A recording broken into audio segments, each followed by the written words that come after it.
Hey, how's it going, guys? We are back with more Buffy the Vampire Slayer reactions. This time on to episode number 8, I believe it is 8 of season 1. Last time we had a very fun episode. Last time we had a very fun angel-centric episode, and by angel-centric we got like the history that we so desired and craved on Angel, on who he was, where he came from, and of course the first time revealed that Angel was in fact a vampire. Shocking, shocking. But yeah, no, I think for me it still worked too, because I think I knew he was a vampire going in. I just didn't know when they were gonna address that, and I think going into, I thought they might address it right off the bat, but then they didn't. They actually just kind of, like for a good handful of episodes, they just passed him off as this mysterious, cryptic stranger that Buffy slowly becomes attached to and everything, and vice versa. And then in the end, is like, oh, that's meant to be the plot twist. Like, oh, hey, wait, Angel's actually a vampire. So then, looking back, like his mannerisms, his presence in the show, and everything he does and says, kind of slowly starts to make more sense. So it's like even going in,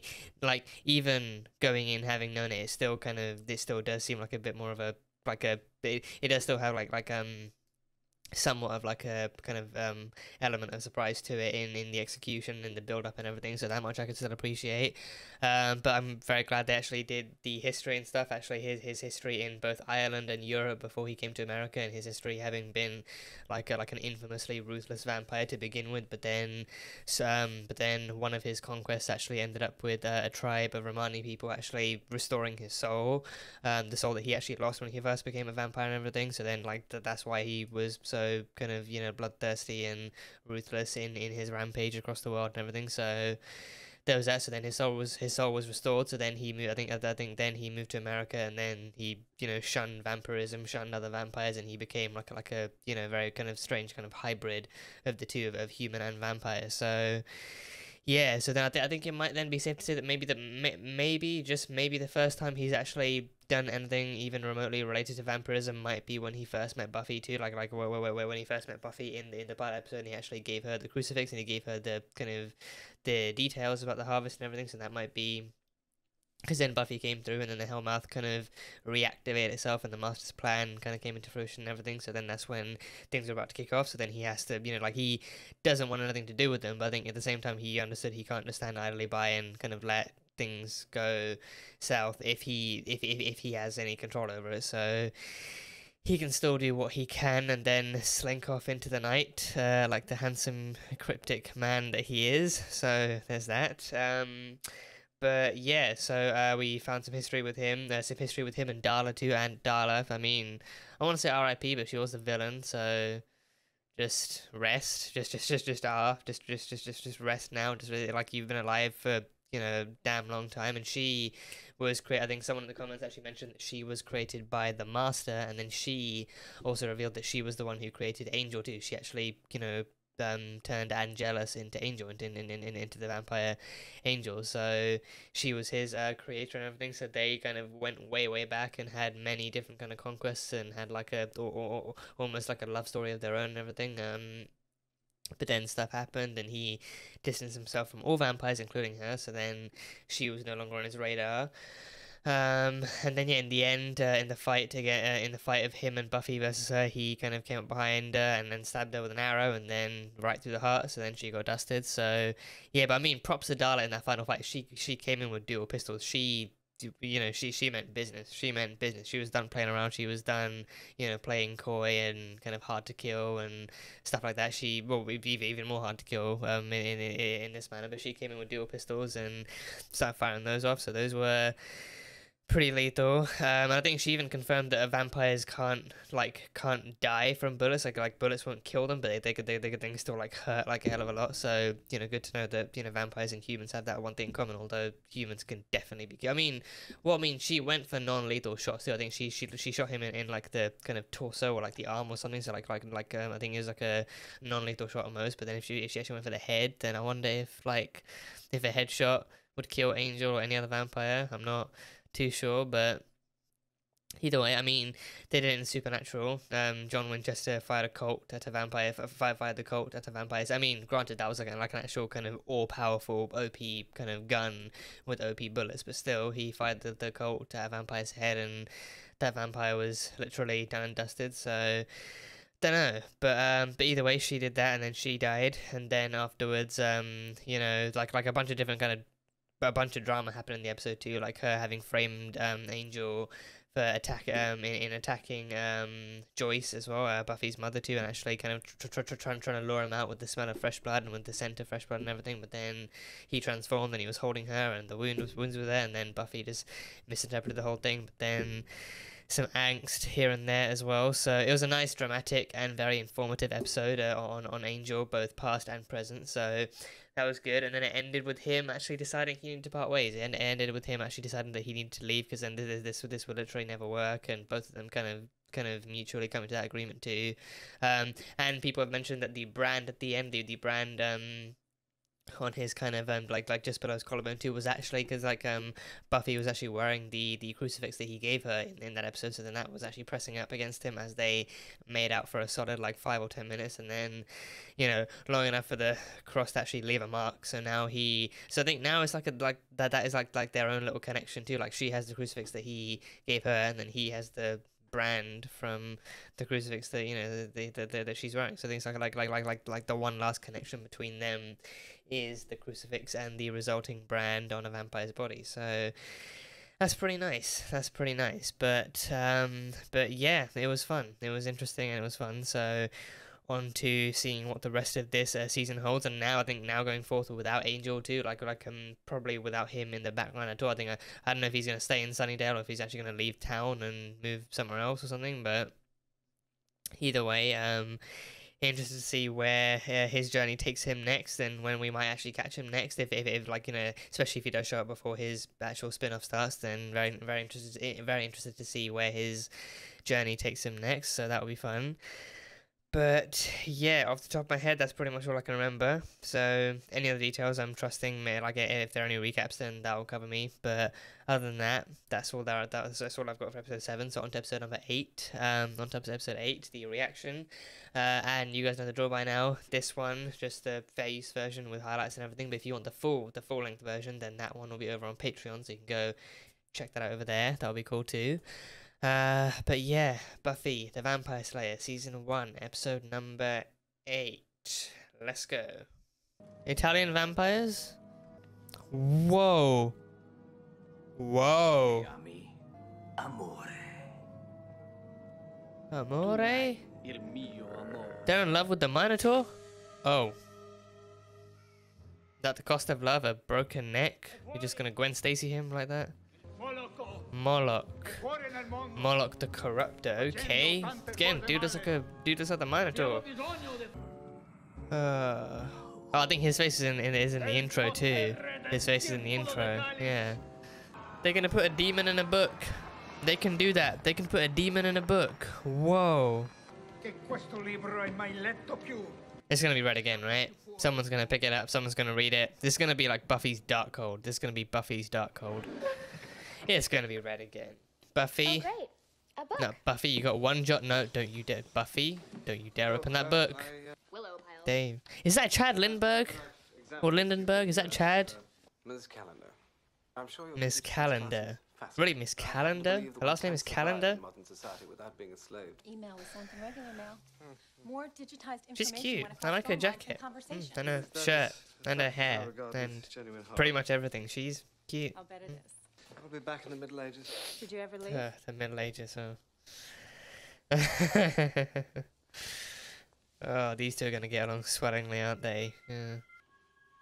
Is she scanning the book? This of all books, she's scanning the book.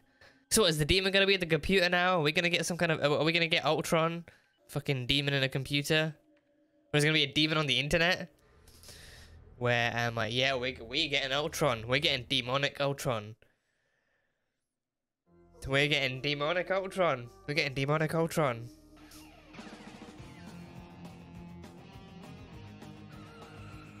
Well, I sort of met someone. He's so smart, Buffy, and he's romantic, and we agree about everything. Are we sure it's Moloch? Are we sure it's Moloch? Doesn't sound like Moloch. Oh no, he does love love. Well, he killed the guys who loved him, or at least the one guy. So he is aware of love. He emails now. Moloch, Malcolm. So you've literally chosen a human name, a human alias. What should I write back? I just want to make sure you're careful, that's all. Oh, is he watching through the webcam? That's so creepy. Oh no. Different. Oh god. Oh, that's so creepy. That is so creepy. Oh, and he's gonna do a database search. Damn, this dude really is turning into Ultron. He really is. He's gonna search the network for Buffy and then decide that she needs to be eradicated. He is exactly like Ultron. He is a demonic Ultron. He is full-on a demonic Ultron. Tall, skinny, fat. Why does everything have to be about looks? Because the Not dude's got everything, horns. And then you find out that he has a hairy back. Well, no. He doesn't talk like somebody who would have a hairy back. I mean, body hair exists. I know I semi-shamed him for having horns, but body hair exists. And yeah, sure, horns aren't the worst thing in the world either. New project. Ooh, will I be excited? You'll die. Oh god. Nazi Germany was a model of a well-ordered society? Excusez-moi? Who's been on my files? Oh, he's been hacked. Someone hacked him and tried to paint the Nazis as good guys. Oh god. Sure, he says he's a high school student, but I can say I'm a high school student. You are a high school student. Okay, but I can also say that I'm an elderly Dutch woman. Get me? I mean, this is taking internet anonymity to the extreme, too. Like, he says he's a human high school student named Malcolm. Yeah, but in reality, he's just a demon from 1814. I'm jacked in. You're jacked in. I'm jacked in. Whoa. Oh, is he gonna write Malcolm on his arm? He's gonna get Malcolm bloody tattooed on his arm. Yeah, pretty sure that is Chad Lindbergh, yeah. Based on their username. And he goes on to become an IT specialist in Supernatural. Yeah.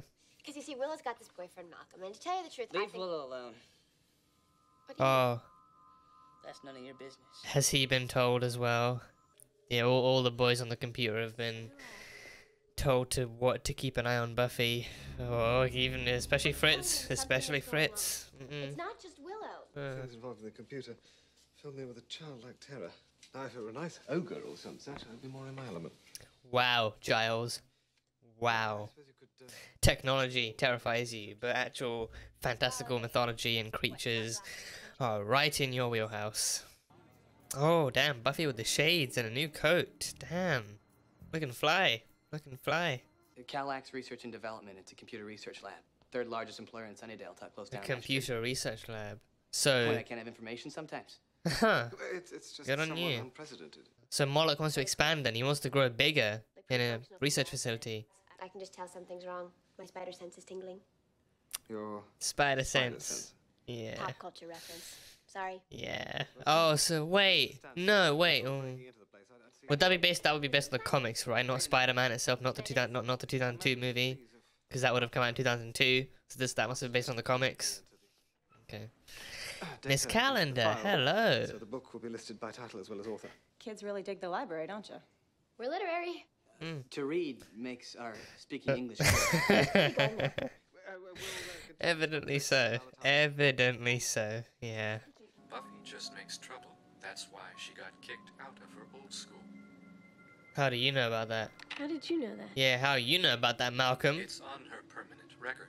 How you got access to a permanent record, Malcolm? You don't work in the Must have school. mentioned it. Nuh-uh. No, remember that, Willow. You didn't mention it. He's creepy. Yes. No, you guess. Let's Guess. not worry about her. You frickin' guess. I simply don't adhere to a knee-jerk assumption that because something is new, it's better. This isn't a fad, Rupert. We are creating. Rupert. Oh, Rupert Giles. I forgot he had a first name. Interaction is all but obsolete. I forgot he had a first name. Rupert Giles. We were fighting. Must do it again sometime. Oh, Bye now. I ship it. I ship it already. I ship it. It works. It's cute. It's, you know, yeah, it works. Oh, no. Oh, hot water. Hot water boil. What, you gonna boil her? Oh, no. Oh, electricity. No, it's gonna fry her. Oh. Oh. Oh, jeez. Dave saved her at the last minute. Has he... Whoa, your shoes are fried. Oh, Dave saved her at the last minute. Has he defected? I can give you everything. Oh, All God. I want is your love. The love, yeah. Dude's all about love. Dude's all about love. And then the... I'm sorry. I've been a terrible person. Oh, a suicide note. Coward, and I can't go A on suicide living like note. this. Oh no. Forgive me, Mom and Dad. Is Fritz behind him? Fritz is behind it. Oh no, Fritz is fully into this. Fritz is head over heels, just like Willow. Moloch, the corruptor. The corruptor, A yeah. deadly and seductive demon. He draws people to him with promises of love, power, knowledge. Preys on impressionable minds. Where was it? In a pile with others that were scanned. And The that pieces released the demon. come together like he's a not great here. big mystical puzzle. He's in there. Don't get too close. It's where his demons hide. Oh.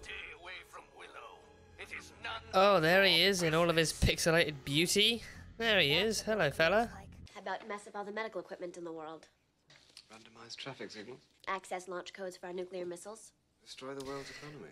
Demonic Ultron. Pretty much So Joss Whedon had the idea for Ultron in this before he had Ultron in the MCU. Great.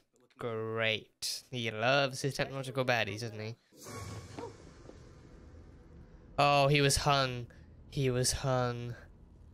Hung, hanged. I'm pretty sure both are operative here. Giles, you need to come up with a way to get Moloch out of the net. Get Miss Calendar. You get Miss Calendar. Creature of the flesh. This Yeah. would be something completely different. She and her computer Then expertise. get Miss Calendar. Maybe Get she Miss can- Calendar. Get If your she could, how am I gonna OTP. convince her that there's a demon on the internet? Well, hey, out with the old, in with the new, right? The new thing is demons in the internet. That is the new thing. So just convince her with that. Yeah. First it's books, then it's computers, now it's demons in the internet. Yeah. You have mail. Ignore the mail. Mail is unimportant. Mail is irrelevant. It's all about it's all about the handwritten sentiment now. All about the handwritten sentiment. Yeah. Oh, Fritz. Oh, you sneaky motherfucker. You. We're waiting. There's a demon in the internet. Boom. Excuse me? I did not say boom, expecting that kind of response. You know there's a demon in the internet? How and why? I knew this would happen sooner or later. I mean, it's probably a mischief demon, you know, like Kelkor or... It's Moloch. So she knows her demon? She knows her demons! She knows her shit. Is she a watcher? I teach computer science at the local high school. I mean, you think the realm of the mystical is limited to ancient texts and relics? That bad old science made the magic go away? The divine exists in cyberspace, same as out here. Oh, so that's what she specializes in. Techno-pagan is the term. Techno-pagan. There are more of us than you'd think. A techno-pagan. Oh, damn. Welcome, my love. Oh, God, no. I can't tell you how good it is to see you. With my own two eyes.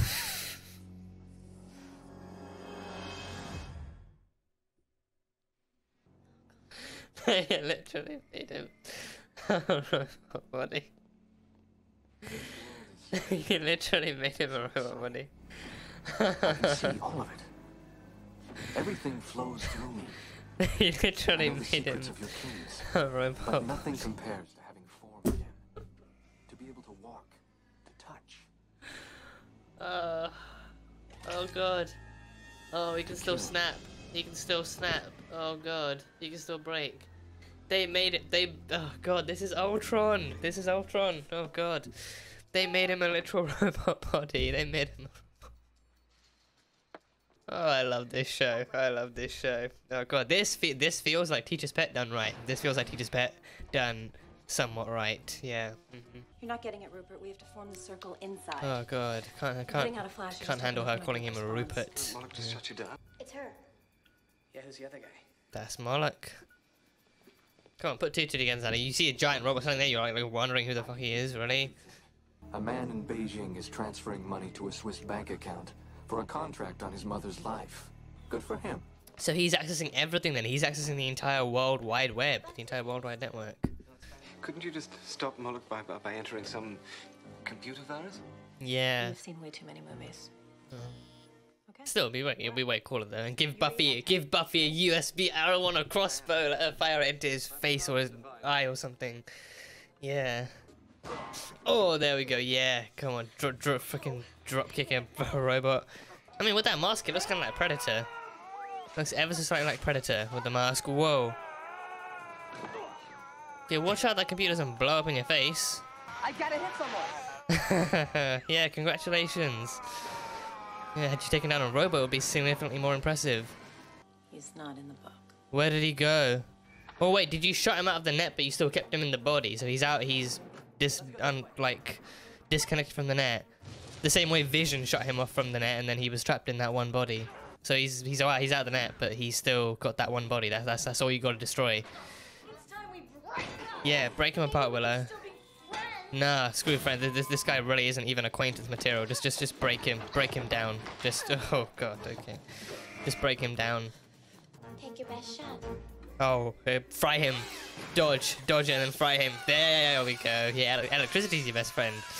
Electricity is your bestest friend, your BFF. There we go. Oh, yeah, that blew him up. Oh, that blew him apart, yeah. Oh, that one head. They even made the horns for the head too. I just noticed that. They actually crafted the horns for an actual head and a helmet and everything. I found it among the new books, and naturally I thought of you. Cool. Oh, you got a gift. Oh. Well, I'll see you anon. I'm even less anxious to be around computers than I used to be. Well, it was your book that started all the trouble, not a Is he computer. nervous around her? Is he nervous around Miss Honestly, what is it Calendar? about them that bothers you so much? Books smell musty and Yeah, rich. they do. Bought a stack of Knowledge new gained notebooks from a like computer is 2 months ago. Yeah, It they has smell no great. texture, no context. It's there and then it's gone. You really are an old-fashioned boy, aren't you? Well, I don't dangle a corkscrew from my ear. That's not where I dangle it. Oh, they are so cute together. They are so cute. Oh. I totally ship it. I actually ship it. I actually really ship it. Yeah. The one boy that's really liked me, and he's a demon robot. What does that say about me? Better than a she mantis? I thought I was really falling. Hey, giant praying mantis? Boom. There are That's no true. regular pairings. There are no normal That's life on pairings a in the hellmouth. show. Let's face it, Yeah. none of us are ever going to have a happy, normal relationship. We're doomed. Yeah. Hey, at least you got each other. At least you got this wonderful trio. Oh god. Okay. That's a good one. That's a good one. So that was a fun episode. That was a fun one. And right off the bat, I kind of there's a particular thought I want to get out of the way first. And that thought is that this is arguably Teacher's Pet done right and done better and done in like an actual entertaining and enjoyable way, you know.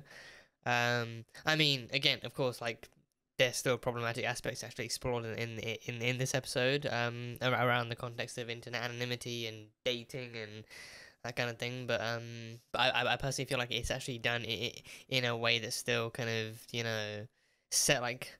It's like semi-tolerable. I mean, because like you can still tell, like you can still see and kind of recognize recognize the actual darkness behind it, but still at the same time, it's like, you know, there's still like there's a lot more kind of quality to this than there is Teacher's Pet. There's a lot more quality to this than there is like with Teacher's Pet. I just kind of found myself getting annoyed and aggravated and really kind of turned off by a lot of what they're going to display, and it's like there was never really too much of like a clear. I mean there was in like a more general suspicion kind of way, but I think at the same time it's like with Teacher's Pet, it's like in like it displayed a lot of the problematic stuff a lot more, but in just kind of like a weirder tone, I guess. And Teacher's Pet was just a weird episode. It was just a weird episode, but with this is also equally weird, but it's also weird in like a kind of like a more enjoyable way. And stuff. So yeah, there was that. And I think it's like a whole kind of other level of like appreciate like there's a level of wackiness in terms of the actual kind of like demon in the computer thing and the whole kind of computer like kind of the whole technology crossover with mysticism kind of with the whole technology crossover with mysticism kind of storyline in this. There's like a thingy like a more appreciable kind of like wackiness to it that's really there too. So it's really fun in that sense. Yeah, so yeah, we met Moloch. The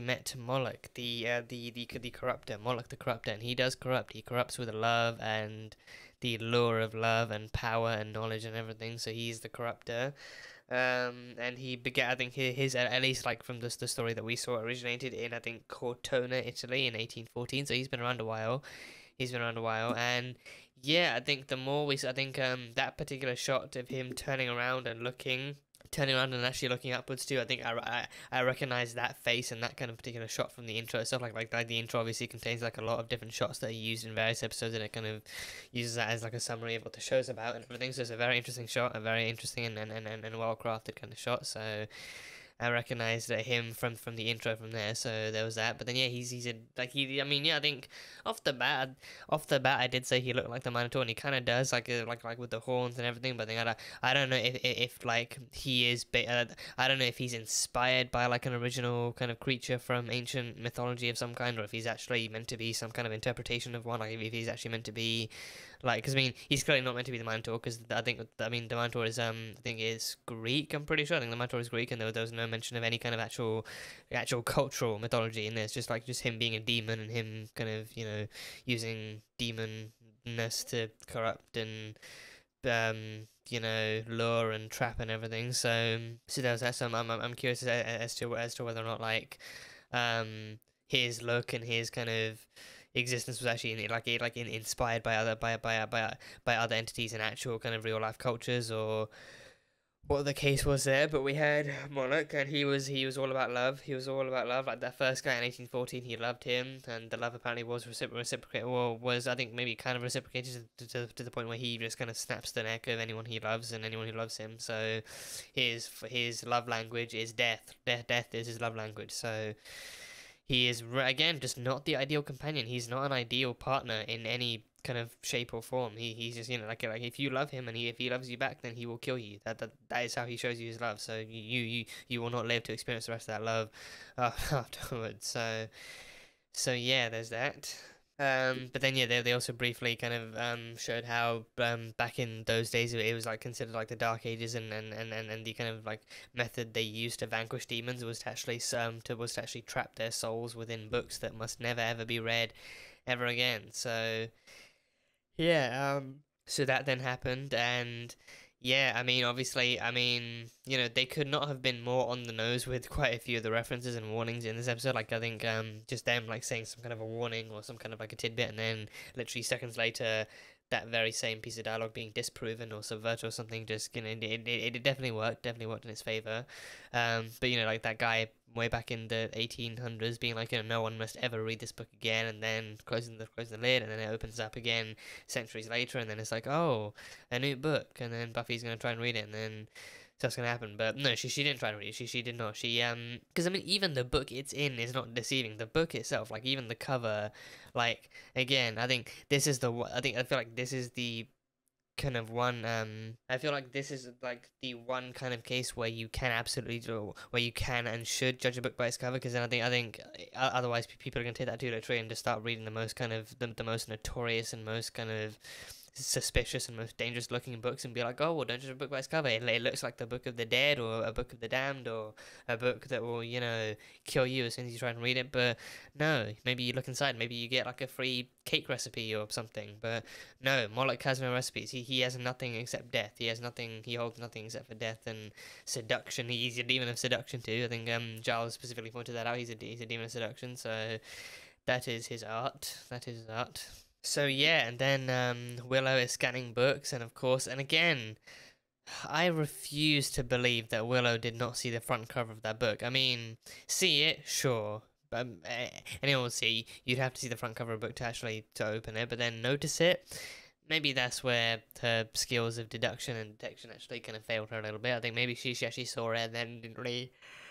And maybe didn't really think too much of it, or didn't really kind of see it as like the biggest deal. So she just kind of opened it up and started actually, and she opened it up and even saw it had really strange non-English kind of symbols and all sorts of stuff on it. So then, in that case, I think after everything they've been through, clearly her first kind of go-to move should be should absolutely be contacting Giles and actually asking him, okay, what is this book, what does it mean, so then he can actually help identify it. And then once he does identify it, he just kind of closes it up and locks it up and wraps it up and keeps it locked in a safe 600 feet down beneath the earth or something.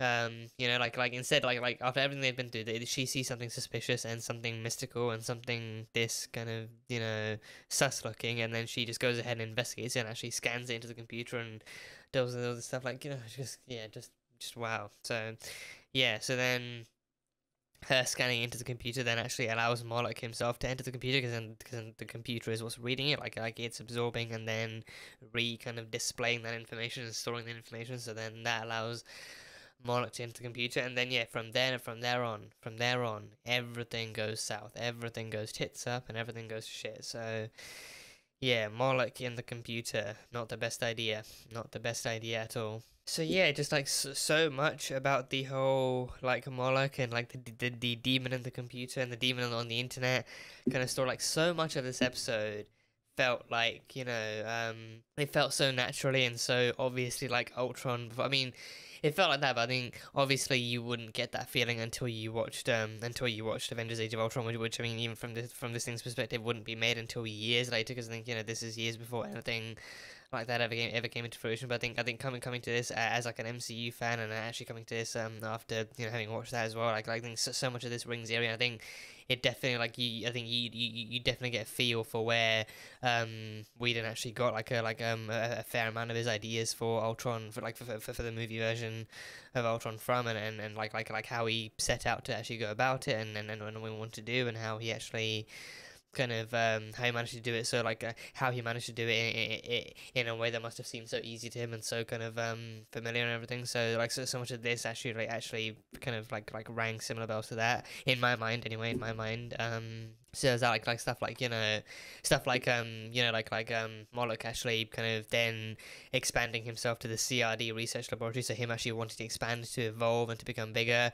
They literally built this motherfucker a robot body. I can't get over that actually just like I wanted to laugh, but I didn't even have the energy to laugh, and it just made me laugh anyway. I was just exhausted. I was just like, you know, god damn it, they actually made this dude a giant robot body with horns. I think it wasn't until the very end. It wasn't even. I think it wasn't even until the very end, and until his head actually came off and his head rolled on the floor, I actually noticed, oh, those things on the side of his head are actually meant to be horns. Like, they went to the effort to give him horns. Giving him a robot body that was damn near indestructible wasn't enough for them, apparently like I think for the sake of authenticity and for the sake of actual accurate, you know, display representation and everything, they actually gave him horns as well. But I think overall, just they gave him a robot body. They gave him a robot body, and that was his final form. That was his final form. He didn't need one made of vibranium. He didn't need one that, you know, that shot lasers. He didn't need a vision. He just needed an Ultron. He didn't even need a vision. He just needed like an Ultron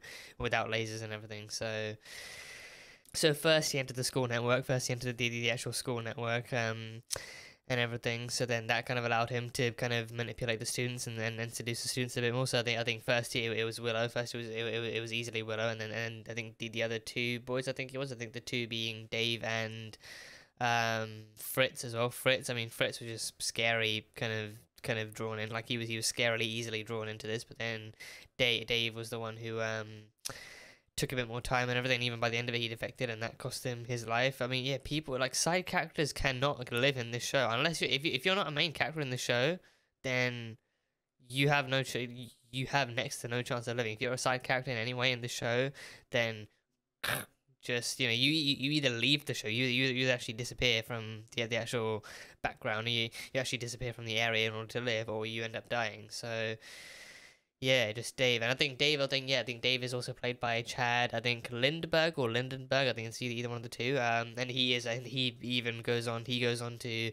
play, I think his code name on the show was Dr. Awesome or Dr. Badass or something. I think Ash. His name was Ash. He was on Supernatural, and he in that one he was also a hunter, but he was also like an actual kind of computer whiz and like an actual tech expert and everything. So in that one he went on from this to that too, and then even in that one he dies. Even in that one he still dies. So I feel like, you know, the actor himself just actually kind of nails roles where he plays kind of like moderately likable kind of characters and side characters that have pretty good kind of character arcs to begin with, and then they end up dying. So yeah, so that happened. So I think Dave was not as easily susceptible. I think in the very end he actually opted to actually save Buffy's life and warn her of the electricity and everything, and then he paid the price going back to the lab. He paid the price by of defection, and he was killed by Fritz. And Fritz just, he took no prisoners. He made enemies. He took no prisoners. He was ruthless, and he was fully devoted to Moloch. He was fully devoted to Moloch, and he was willing to do anything. And I think he was the one given the first job of actually watching her. Like, you know, I think, and that was creepy too. Like Moloch actually being able to use. I think them having webcams surprised me, because I think I don't know when webcams were actually made a thing, but them having webcams, I think at this point I'm kind of safely assuming this is this is like mid to late 90s and everything. So I mean, you know, the computers definitely matched it and everything. I think you know, it's like I don't even know exactly when computers or the World Wide Web actually came around or anything. So that definitely must have been 90s. That definitely had to be the 90s and stuff. I mean, you had computers before then, but not like this small. I think any computers you must have had before these would have easily been the big giant supercomputers that were like servers and stuff, like stacked on top of each other and stacked alongside each other. Like, and then they would call those because those were bigger and more powerful, they would even call them supercomputers too. I think even today we still have them like for like major corporations and major kind of IT kind of firms and whatnot. So we still have those kinds of ones, and those are, you know, like now more accurately referred to as supercomputers. But I think with these ones, I think these like the big bulky ones that even I grew up with, I even actually, you know, managed to grow up with these for like a good, you know, like a solid decade just about. Yeah, so they had these ones. I think these ones definitely would have had to be around like during the 90s at some point. So there's that and this one. But then like the webcam thing surprised me. I think I'm not sure when webcams first came around, like when those first came into existence. I mean, at least they kind of portrayed some kind of accuracy with the actual kind of piss poor resolution of the webcam of it still being like a, even after zooming in, even after it zoomed in on Buffy's face, it was still at least like a like a 360 or 240p kind of video feedback at most it was like 240 or 360. So I think like that much was accurate, but I think I'm not entirely sure when webcams actually came around. So I mean, you know, I mean, I feel like that's the one thing they probably wouldn't need to lie about, or probably wouldn't really need to kind of fake having or anything. So I think with that one, if they have any kind of references they can make to kind of real world technology or anything, then that's the one thing they can actually use in like a believable and honest kind of way. So, you know, I trust that, you know, they showed it because they did definitely live in a time where webcams were actually becoming a thing. So yeah, so that's cool. So yeah, I think soon after that too, he began to actually expand everything and like his reach to everything again. Like Ultron, once he was connected to the internet, Moloch was everywhere. He was everywhere. He was even in like security cameras outside of CRD, so even out in like actual beyond the school grounds and everything, out in public too. And I mean, I'm kind of wondering, right? I feel part of me feels like they could have actually made this a two-parter, to properly inspire Ultron, to actually properly inspire something like Age of Ultron, which, you know, Whedon himself had actually gone to create.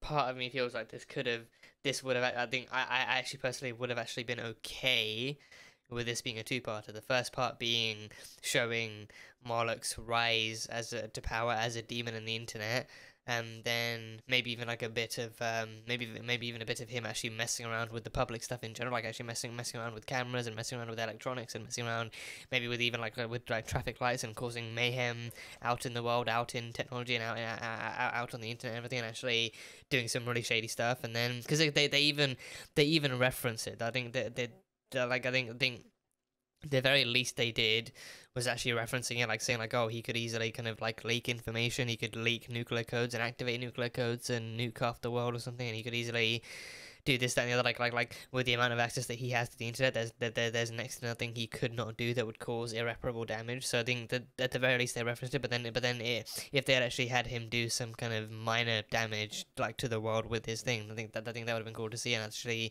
seeing it being a two-parter that way too. So then the first part shows his rise to power and like a little teaser of what he's capable of within the internet, and the second part is actually about him properly causing mayhem, and then of course the resolution of them actually discovering what they need to do and getting it done. So there's that. But yeah, no, I mean, they still at least referenced him, and they still showed he's still like just like a great big troublemaker, even without showing off that kind of display. I mean, ultimately his plan, I believe, was to actually get that body. Again, he is Ultron. Like, ultimately his plan was to get that kind of that near indestructible body, and to cause mayhem, and to actually be unstoppable, and to actually do everything he wanted to do. But then, of course, it was still Moloch inside, so he still wanted to lure and seduce and entrap like all these like loyal followers and worshippers and lovers and everything. And then in the end, he would kill them and everything, so he was still posed like that much of a threat too. So yeah, I feel like in some ways they had potential, but then they still tried like they still did like the bare minimum of addressing that potential and actually still kind of like referencing and everything. So, and then yeah, I think there's the whole kind of exploration of Willow and Malcolm too. Malcolm being Moloch, and him just kind of using it like a human.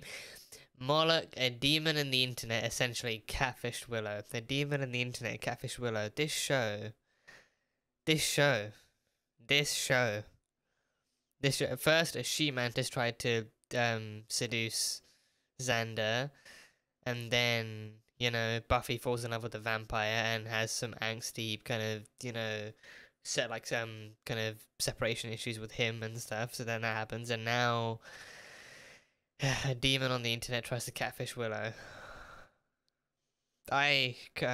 Sometimes I can't tell if I made a mistake or if I actually like if I made the best mistake of my life getting into the show, because sometimes like some of these plots and some of these things are just so wacky, and it's like, you know, did I easily make the best mistake of my life getting into the show and actually discovering it? Because I feel like, right, because I feel like with the way this is going now, and especially everyone's especially like people I've spoken to saying, oh, things really kick off in season 2 and things actually get bigger and better from season 2 onwards. With that kind of description, I get Legends of Tomorrow vibes. The way that Legends of Tomorrow season 1 and maybe a little bit of 2 was like really like, but like in like the kind of opposite way. Like, I think Legends of Tomorrow, but in the opposite way. Like Legends actually started off really dramatic and really kind of, you know, kind of like dramatic and thematically heavy and everything, and now it's like, now they do have drama, but it's like they now outshine everything else in terms of wackiness and sci-fi and the most weirdest, most random shit happening. So with this one, I feel like with season 1, I think with season 1 so far, I feel like the simplest way you can put it is, oh, the show's finding its footing, it's really trying to find its place on TV and in the genre of supernatural fantasy shows and everything. But then if you want to elaborate, it's like some of these episodes are really fucking crazy, and then some of them are really kind of supernaturally interesting and actually, you know, like really fun to talk about and really fun to think about. But then some of the episodes are just really just they really take you for a ride and really do things. So yeah, I think that's just season 1. It's just season 1. That is season 1. So yeah, Willow was I mean, with Willow, I think they never even showed her in. I think they never even showed the introduction too, because they never showed us the first time she talked to Malcolm. I think that kind of thing was kind of missing from her story in this one. I feel like with this one, I think with this one they jumped from her being the one to relate it. They jumped from her being the one to unleash Moloch onto the internet to her then being the one like the latest and like newest and first one, obsessed with him and actually wanting to get to know him and actually talking to him and being all giddy and everything. So I feel like maybe had they shown us a tease of her talking to him on the computer or something, then it kind of would have actually kickstarted that story a bit better too. Actually showing her meeting him for the first time and actually seeing what her reaction is, and then seeing them talking like if we saw like a glimpse of that, then it would have made more sense and made things a lot easier. But we didn't get anything like that. We didn't. So just had her kind of slowly but surely falling in love with him and actually kind of, or at least falling in love with the idea. She fell in love with Malcolm Black. She fell in love with the 18-year-old high school student, Malcolm Black. Or I think college. Did you say high school or college? I think, well, I mean, 18 would be college, right? Because I think like later teens and then onwards would be college. So I think an 18-year-old student called Malcolm Black and everything. So she slowly start to get attached to him and everything. So I mean, it's a big jump to go from her having fantasies about kissing and making out with Xander to then being obsessed with this random dude online who she's never met too. And I think again, that story too, like that kind of story has been done countless times, and it's like a very real world kind of issue as well. Especially like with young women being catfished by men and actually being drawn into that kind of a fantasy and that kind of like a lie and everything, and then in the end it's not until too late that they find out the truth. And then God knows what happens. And I mean, yeah, I mean, again, to be fair, it doesn't happen to just young women. It can happen to literally anyone who's actually in like a situation vulnerable enough, like anyone who's vulnerable enough, or kind of like anyone left like to their own devices too much, and like who's too neglected and too vulnerable can easily fall prey to this. So it's not really exclusive to one gender or anything like that. So yeah, but with this one, they focused on. I think it's also because like they hadn't really done anything with Willow yet. They hadn't really done anything with Willow yet either. I think up until now, it's like up until now, the most she's gotten in terms of actual pairing and stuff is her just kind of being into Xander and kind of struggling with that. But then but then since then we've had one story for both Buffy and Xander where they've both been into someone, one of them a lot more enriching and more fruitful than the other, but then it hasn't really worked out well. So I think with that in mind, they probably also wanted to give Willow a try as well, actually give her like a similar storyline, but actually kind of pushing her through, but then individually pushing them through the basis of actually kind of making them realize that they'll never really have normal kind of partnerships or love lives or anything. So yeah, poor Willow.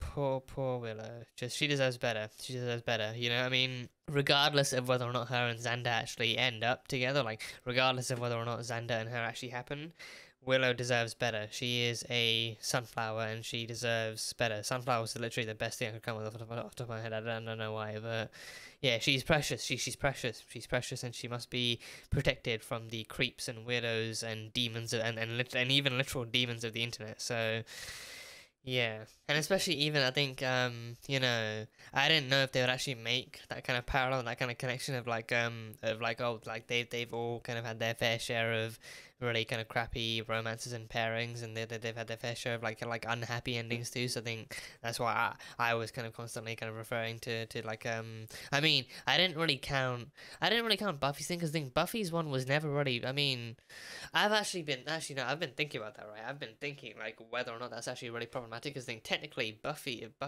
is like, compared to Angel, Buffy is a minor. I mean, she's a high school student, so she's definitely a minor, but then but then she's a senior, but then she's still a minor. That's just that just kind of fucks with my brain. She's a senior, but she's still technically a minor. Like age-wise, I think in terms of actual academic progression, she's a senior. But then in terms of actual legal age, she's a minor. But then like comparing her to Angel, she is undeniably a minor. So then, exactly where does the kind of legality of any kind of a pairing or any kind of like a kind of relationship between Buffy and Angel really kind of fall there, exactly how acceptable is that? How controversial might that be? Like Angel being literal centuries old, and then Buffy, you know, being like 16, 17 maybe, or something, like just like a teenager at most. And stuff, and like exactly where might that fall to? I think I'm not entirely freaking sure, because again, I think people can easily draw the conclusion that, you know, he doesn't look that old. He still he still looks like, I mean, to be fair, even this early, like and I think it's also thanks to David Boreanaz too. He still looks like he's in his early 20s at least. He looks like he's in at least his early 20s. So there's that, but you know, I think that's still kind of dodgy-ish, like a guy in his early 20s still kind of dating a high school student too, is just, again, it still has elements of you know, like wrongness to it. So I don't exactly know how, like where within the fandom, or where within the kind of where within people's kind of sense of right and wrong, like the whole Buffy and Angel thing actually rests, or how it lies or anything. So I mean, it got me thinking. Like after I watched the last episode, it actually got me thinking like of them two being together. And I was like, wait, is that technically even legal? Because then he is like, you know, justifiably older than her, and then he's also like, and then like, you know, it's also just like a thing on its own. So I have no idea where people stand on that. And I have no idea like how we're meant to see that kind of a pairing, like if we're meant to see them together, if we're meant to be able to support them being together, or if we're meant to kind of be like, it's cute and all, but still he is older than her and stuff. But then I think that's also why they didn't really try and push that together too much too. I think I mean, his main issue was him being a vampire. His main issue, but then I think he's also aware. I think Angel in that case is also aware of the fact that, you know, him being a vampire also means that he's actually lived leagues ahead of her. He's lived years ahead of her. He's lived like many years, and that makes him older. So I think that also kind of, I think maybe deep down he also doesn't know that maybe it's something just kind of so obvious that it doesn't fully need repeating or anything. So there's that. But then he also did leave because he's a vampire, and because him being a vampire kind of can very easily draw unwanted attention to Buffy and her family again, and it can also just kind of do some other stuff. So he left because of like the trouble that his presence would bring, and not specifically because, not, I mean, kind of generally speaking, because of the because of the trouble that he was, but then specifically speaking because of the fact that he was a vampire, and that you know, his vampirism would actually draw more threats, and not because, oh, I've lived so much longer than you, you're basically a child or like a toddler compared to me, and I can't really, you know, it's not really right for us to be together or anything like that. So I don't know, but yeah, I mean, that stuff aside, I mean, there was never any evilness between them. I think Angel, you know, even the last episode showed that Angel, despite being a vampire himself, he is much different from them. He is much different from the rest of his kind in so many more ways than one. And he never once had any evil intentions towards Buffy or her mother or her friends. You know, he never. All he ever did was actually try and help her and try and keep her afloat amongst the kind of new coming threats. And he actually gave her the messages and the warnings and everything. So he's only ever been there to help. He's only ever been there to help and to be good and to, you know, hopefully be an ally, if not more, and stuff. So I think because of that, I think that kind of is something still worth noting. But then of course it's like, you know, there's also like the other stuff that you can't really deny, and you know, probably shouldn't deny. The stuff. So I think Buffy and Angel is kind of like there's like I feel like it's like a grey area. It's like an actual grey area there. So there's that, and then of course Xander and the She-Mantis, again, they reference that too. They literally reference that too. So that was, I think we've already passed Teacher's Pet. We've already passed the episode. We've already passed that story. So I think going back, revisiting that story in any shape or form is futile and it's pointless and it's unnecessary. I think they already referenced it, so it's like they're well aware of just how dodgy that episode might have been. So there's that, and now Willow and the demonic Ultron. So yeah, they've all had their fair share. And I think even that ending of them actually being like, you know, we are now living at the Hellmouth in Sunnydale. So that means that none of us are ever gonna have like normal or, you know, socially acceptable relationships ever again. Like, and we're definitely never gonna have successful ones, because then the only things that are interested in us and the only things that we're apparently interested in are supernatural creatures that have the potential to kill us and all that kind of stuff. So yeah, that was a good kind of piece of analysis. That was a good analysis.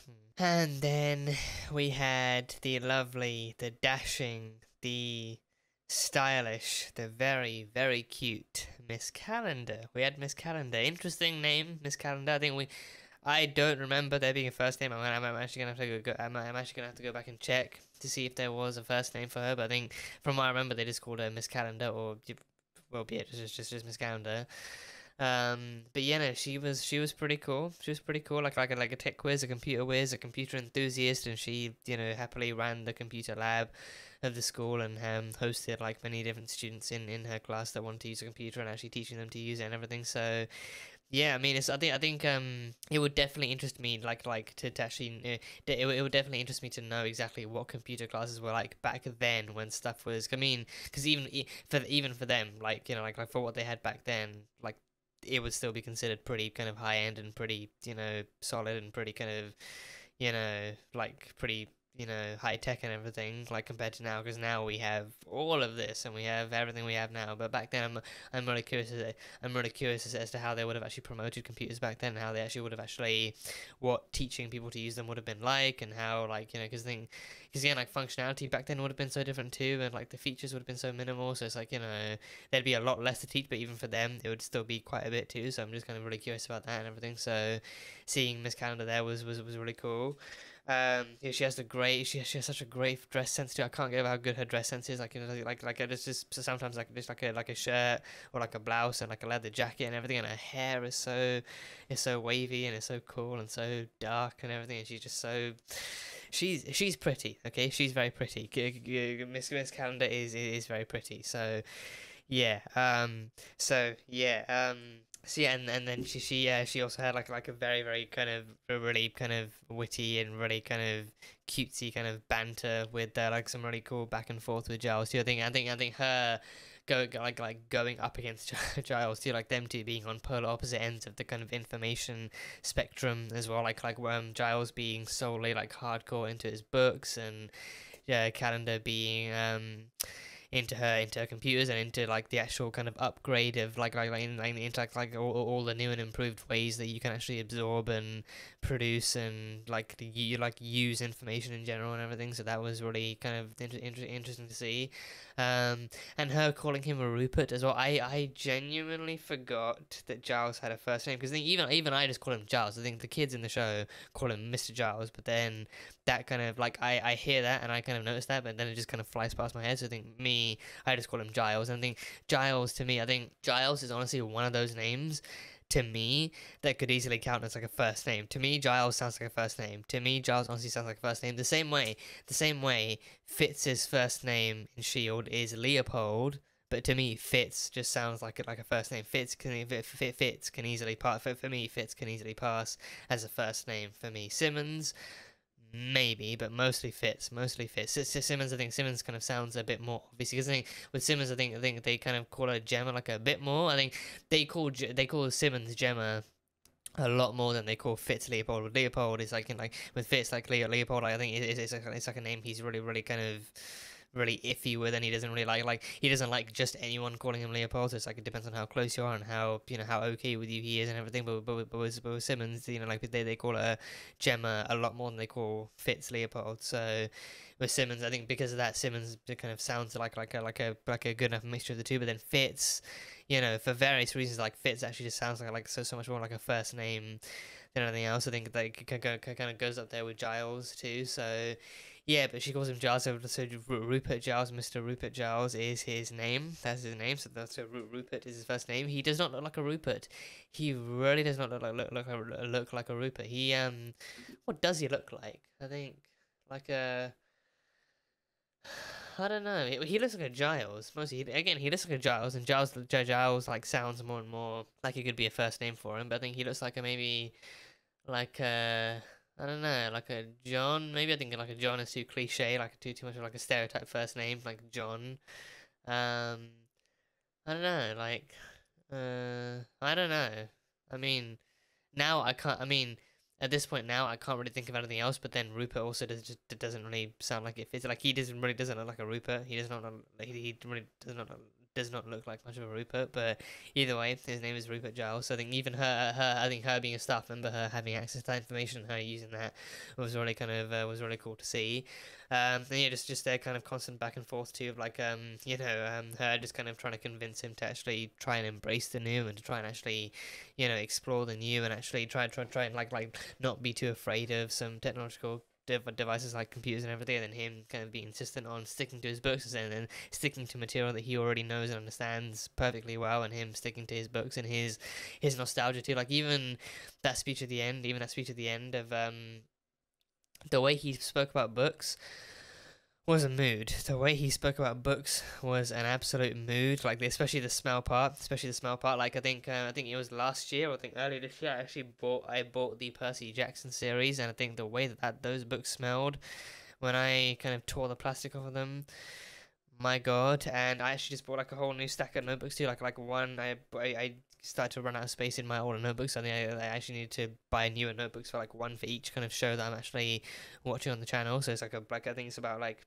20 notebooks. But then when they came and I opened them up and smelled them, my god, like the smell of new books is actually so good. The smell of fresh new books is actually so good. I think even in Giles' case too. In Giles' case, he has a collection of really old books too. The old books that have like a muskier kind of dusty smell, and he appreciates them too. I think for him, fresh books kind of bring, for him like fresh books kind of have like a more of like a quality smell to them, like they have more like a high quality smell to them. But then older, dustier books kind of have like a nostalgia to them that actually reminds him of all the stuff he's learned over the years and all the information he's absorbed, and sometimes he even might be like revisiting older information. So then he actually has to put out an old book and sniff those pages and everything. So yeah, what he said about books actually was like super relatable and just like really just undeniably poetic and really kind of really beautiful to hear. But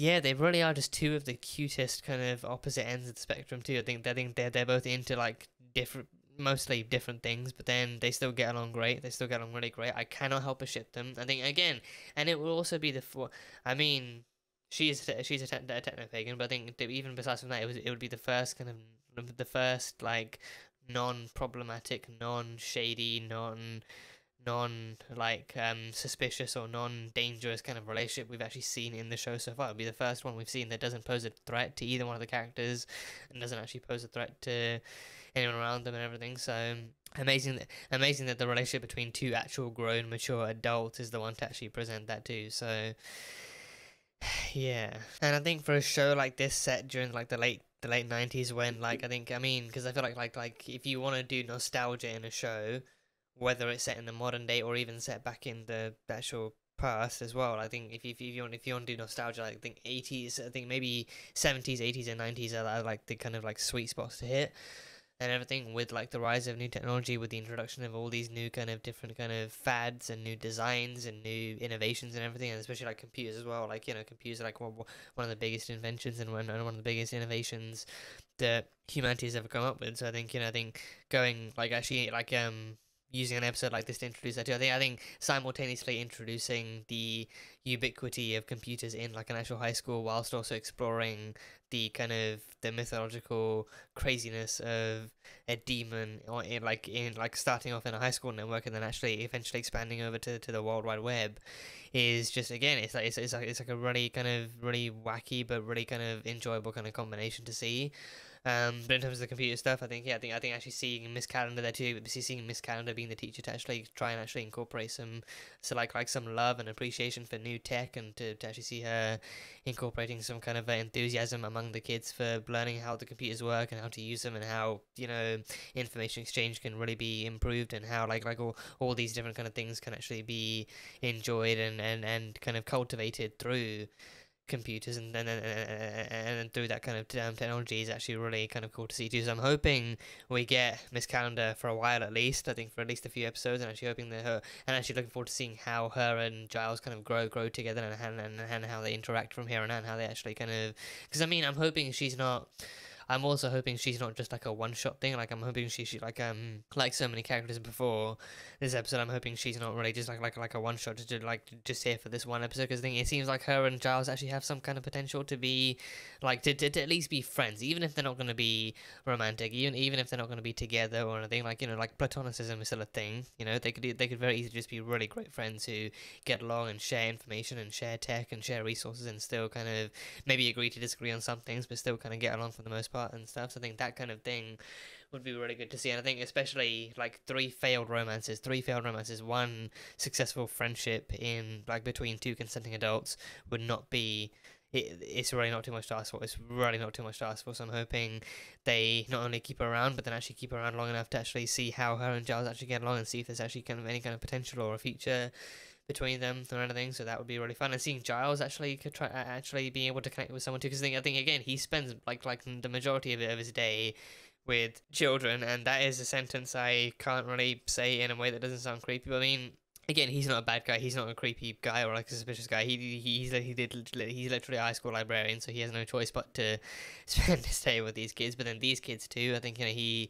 spends the day with three kids who actually know and kind of are coming to understand like more and more about the world of vampires and horror as the days go by and everything. So to actually have him connecting so fluidly and so strongly to another adult as well, would be something really kind of really interesting to see, and to see how they actually get along in that regard too. So yeah, it'll be fun.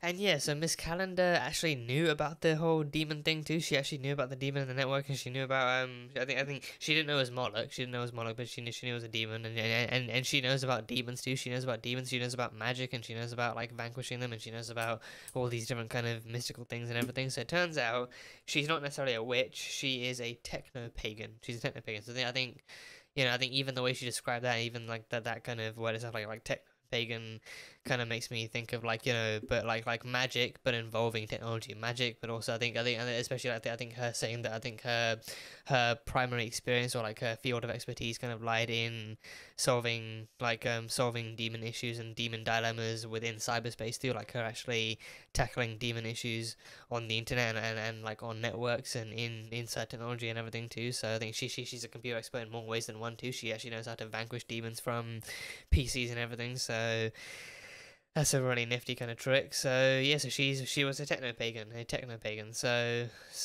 yeah, and again, all the more reason to keep her around too. All the more reason to actually keep her around, like see what else she knows. Like see if there are any other kind of monsters in the future that could actually, you know, that they could actually use like maybe not use a computer on, but then actually like if they need someone behind the desk. I mean, not to say that Willow is bad or that she's, you know, like she's like not wanted or anything. Like, I think she could easily like find other roles to fit into. But then if they actually need like an expert computerist to, you know, do their thing, then Miss Calendar at the rescue. Miss Calendar to the rescue. She can easily handle herself, and she can easily, you know, and she knows about all this stuff too, so she can easily kind of chip in and contribute and actually do some really cool things. And then her and Giles can hang out afterwards and reminisce and celebrate that victory together and everything. So yeah, just keep Miss Calendar around, please. Allow Miss Calendar at least one or two more episodes, and then, you know, we'll see how things go from there. And hopefully she'll live long enough to actually tell some tales and actually spend some happy time with Giles. So yeah, Miss Calendar, very cool. And I think upon listing her powers and her abilities too, I think they also mentioned casting of bones too. So I don't know if that's actually if that's to do with literal bones, or if that's like, you know, to do with the runes or something. Cause I thought I heard runes, but then the subtitles actually said bones. I think casting of bones. I mean, witches. You know, I mean, again, she said she's not technically a witch, or at least she doesn't really go by that particular label or term. She just she goes by a techno pagan. So, you know, I think maybe still like from like the same kind of background too. I think, you know, witches existed way back when that kind of resource was the only thing around. But then as even they have progressed throughout history and then throughout time as well, like more resources have become available, so then maybe even some witches actually branched off to using other resources, and now the witches who use computers and actually specialize in computers actually call themselves techno-pagans. So maybe, just maybe, I think I don't know if they're actually gonna, if I'm gonna need to go back and rewatch that scene to see exactly what she said, or if you know, you have to look it up in some way. But yeah, so yeah, so she you know, casts bones. So I'm guessing again that kind of stuff. I'm, you know, really kind of, you know, hoping to explore and actually see exactly what her other abilities are, and if she actually does have any other powers or anything, then I'm really intrigued to see what that's all about. But yeah, Miss Calendar and her powers, yeah. But yeah, I think so far that is pretty much all I've got. I think I actually covered all my bases here and actually talked about everything I really wanted to talk about. I think I can't really, I mean, I've talked about the major stuff. It feels like I've talked about all the major stuff that happened, and then other minor details that are here and there. So that'll be there too. But yeah, let me know what you guys thought. Any thoughts you have on this? If you prefer, like, I feel like I might know the answer to this one. But either way, let me know let me know which one you prefer between this and Teacher's Pet. Like actually serious kind of responses, and actually seeing like, you know, how, like who actually prefers it. Again, I think I feel like I kind of know the answer because of how the fandom overall kind of feels about Teacher's Pet. But still, curious to know what you thought. And any kind of thoughts you have on this in general, like the story of like a demon and the internet, and, you know, if you also kind of felt like those who actually managed to actually discover this or actually watch this for the first time, after having grown up with the MCU and actually after having watched Age of Ultron too, if you kind of also spotted similar parallels, if you felt like a sense of familiarity consuming this story and actually seeing that too, then let me know. Any other kind of thoughts you have in general on this episode, the characters, story, whatever, you know, whatever have you, just, you know, comments are open. I'd love to hear your thoughts and, you know, see what you think and everything. So yeah, I trust that is everything. I have ticked everything off. I don't think there's anything else I actually really want to, that I need to talk about. I think there's just like other tidbits that don't really kind of seem noteworthy, but it's like just stuff that's still kind of like still sticking in my mind. So yeah, so for now that is it. So that was Buffy the Vampire Slayer season 1 episode number 8. So thank you guys as always, for being here and for watching this video. If you guys enjoyed it, then salt and burn that like button. Comment on what you thought of the episode and what you think is coming up next time on Buffy the Vampire Slayer. Once again, full-length reaction over on Patreon, so you can go check that over there. And yeah, that is it. So, I will see you guys next time.